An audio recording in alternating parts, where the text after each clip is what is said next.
বাংলাদেশের বর্তমান পরিস্থিতিকে ঘোলাটে করার জন্য শয়তান তাদেরকে ধরেছে, ঠিক কিনা বলেন? গতকালকে শয়তানে ধরছে, রাত 11টার দিকে শয়তান ছাড়াই দিয়েছে। এরা কারা জানো? আনসার অর্থ সাহায্যকারী। আর তোমরা লাঠি ঠ্যাঙ্গা লইয়া আসছো আমার ইউনিভার্সিটির রক্তাক্ত ক্ষতবিক্ষত আহত ছাত্রদের গায়ে হাত তোলার জন্য। বাংলাদেশ তোমাদের বিচারের কাঠগড়ায় দাঁড় করাবে। তোমরা কাদের সাহায্য করতে এসছো এই জাতিটা জানে।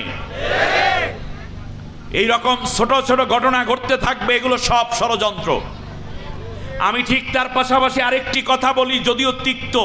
এখানে জামাত ইসলামের লোক আছেন, বিএনপির লোক আছেন, জাতীয় পার্টির অন্যান্য লোক থাকতে পারেন, কিন্তু আপনারা এত আমার প্রতি মন খারাপ করবেন না। আমি শুধুমাত্র একটি কথা আপনাদেরকে বলতে চাই।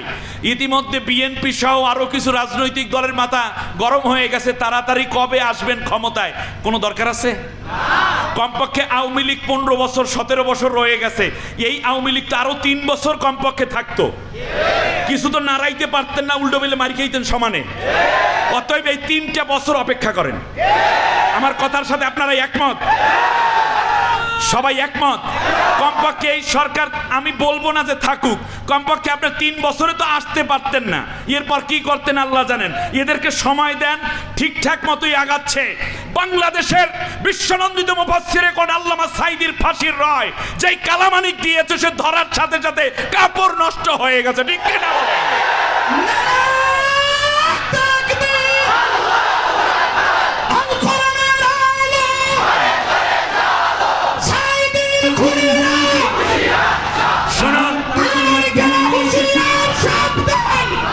আবার বলি শুনুন, কেউ ভাগ পাবে না।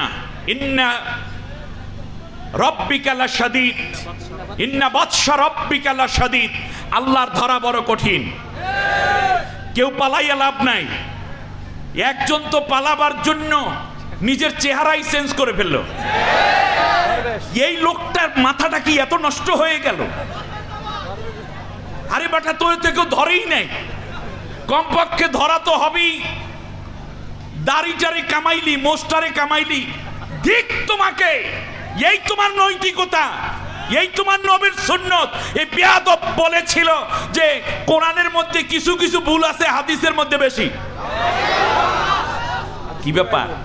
হাদিসের মধ্যে বেশি ঝামেলা, কোরআনেও কিছু কিছু সমস্যা আছে। মাথা কি নষ্ট হয়েছে।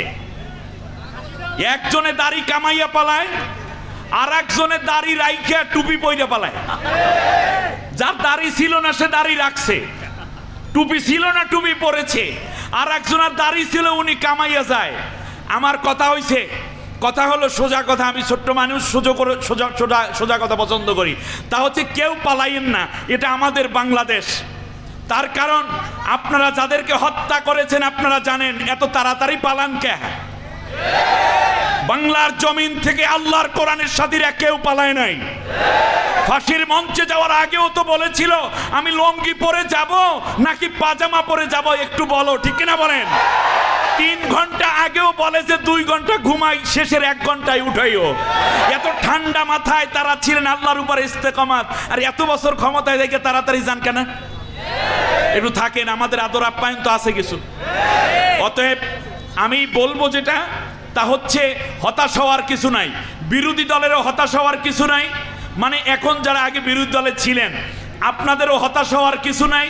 আর যারা পরাজিত শক্তি হয়েছেন আপনাদেরও হতাশ হওয়ার কিছু নাই। আমরা উগ্র না, তবে আইন যদি আপনাদেরকে ধরে তাহলে আমরা আইনকে স্যালিউট করব। তার কারণ বেআইনিভাবে আপনারা হত্যা করেছেন, আর আইনের কাঠগড়ায় আপনাদেরকে দাঁড়াতেই হবে, দাঁড়াতেই হবে, দাঁড়াতেই হবে। এই অধিকার আল্লাহ দিয়েছেন।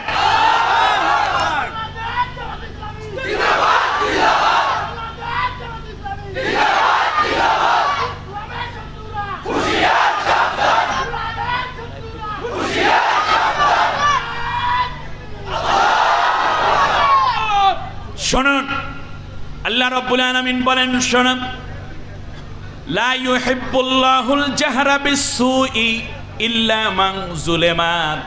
দুনিয়ার মানুষেরা শোনো, আল্লাহ তাআলা এটা মোটেও পছন্দ করেন না যে তোমরা কোনো বিদ্রোহ করবে, জোরে জোরে তাকবীর বলবে, কিংবা তোমাদের কাজকর্ম পরিচ্ছন্নতা এবং তোমাদের দাবি দেওয়ার জন্য রাস্তার মধ্যে নেমে পড়বে, এটা আল্লাহ পছন্দ করে না। তবে যারা মাজলুম হয়েছ, ন্যায় বিচার পাও নাই, আয়না ঘরের মধ্যে বছরের পর বছর জীবনটা থেকে জীবনী শক্তি কেড়ে নিয়েছে, সন্তানগুলো বছরের পর বছর তার বাবার আদর থেকে বঞ্চিত হয়েছে, স্ত্রী তার প্রিয় স্বামীর সহচর্য থেকে বঞ্চিত হয়েছে, মা তার কলিজার টুকরা সন্তানের আম্মু ডাক থেকে বঞ্চিত হয়েছে, বন্ধু ভাই ব্রাদার যাদের সঙ্গ পাওয়া থেকে বিরত হয়েছিল, মাহরুম হয়েছিল, তারা বিচার পাবে, তারা বিদ্রোহ করবে, তারা দাবি করবে, আওয়াজ তুলবে, ন্যায় বিচারের জন্য তারা আওয়াজ তুলবে, দাবি করবে। এটা আমি আল্লাহ তাআলা পছন্দ করি। আল্লাহ রাব্বুল আলামিন আবার বলেন, শোনো, লা তাযলিমুনা ওয়ালা তুজলামুন, নিজে জালেম হইও না এবং অন্যকেও জুলুম করো না, বরং মনে রাখবে, ওয়া ইন আকাবতুম ফাআকিবু বিমিথলি মা উকিবতুম বিহি ওয়ালা ইন সাবারতুম লাহুয়া খায়রুল লিস-সাবিরিন। আমি আল্লাহ তাআলা তোমাদেরকে অনুমতি দিলাম, তোমাদের যেই কয়টা নির্দোষ ভাইকে হত্যা করা হয়েছে, এই হত্যার পেছনে যারা ইন্ধন জুগিয়েছে, প্রত্যেকের হত্যার দাবি তোমরা করতে পারো, এই অধিকার আমি তোমাদেরকে দিলাম। সুবহানাল্লাহ। ওয়াইনা আকাবতুম ফাআকিবু বিমিথলি, তোমরা যেই ক্ষতির সম্মুখীন হয়েছো সেই সমান ক্ষতি আদায় করে নেওয়ার অধিকার আমি আল্লাহ তোমাদেরকে দান করলাম। সহজ নয়, এত তাড়াতাড়ি ধরার সাথে সাথে কাপড় নষ্ট হয়ে গেল, আবার কাপড় চেঞ্জ করা লাগে। সামনে সব পড়ে আছে এখনো, বাংলাদেশ আর পেছনে ফিরে যাবে না, বাংলাদেশ যাবে সামনে, আর সেই সামনে রয়েছে আল্লাহর কোরআন। আল্লাহ রাব্বুল আলামিনের হাবিব বলেছেন, মান জাআলাহু আমামাহু কাদাহু ইলাল জান্নাহ, কোরআনকে সামনে রেখে যারা কোরআনের পেছনে দৌড়াবে তাদের গতি এবং তাদের দৌড় থামবে আমার জান্নাতে গিয়ে, আমি আল্লাহর জান্নাতে গিয়ে। সুবহানাল্লাহ পড়েন, আমরা সেই দিকে দৌড়চ্ছি। সুবহানাল্লাহ পড়েন, সবাই পড়েন, আউযু বিল্লাহি মিনাশ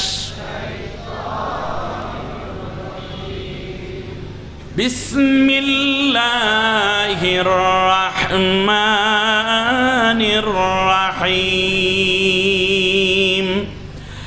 ইন্নাল্লাহা ওয়া মালাইকাতাহু ইউসাল্লুনা আলান নবী يا أيها الذين آمنوا صلوا عليه وسلموا تسليما اللهم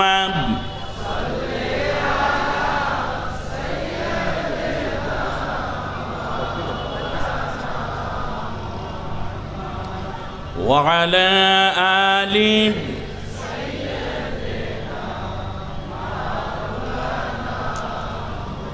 বাজিছে দামামা বাধরে আমামা, শির উঁচু করি মুসলমান,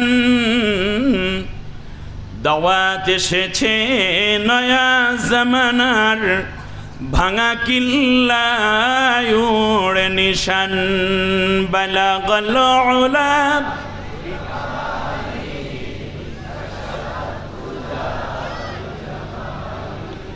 حسنت جميع خصاله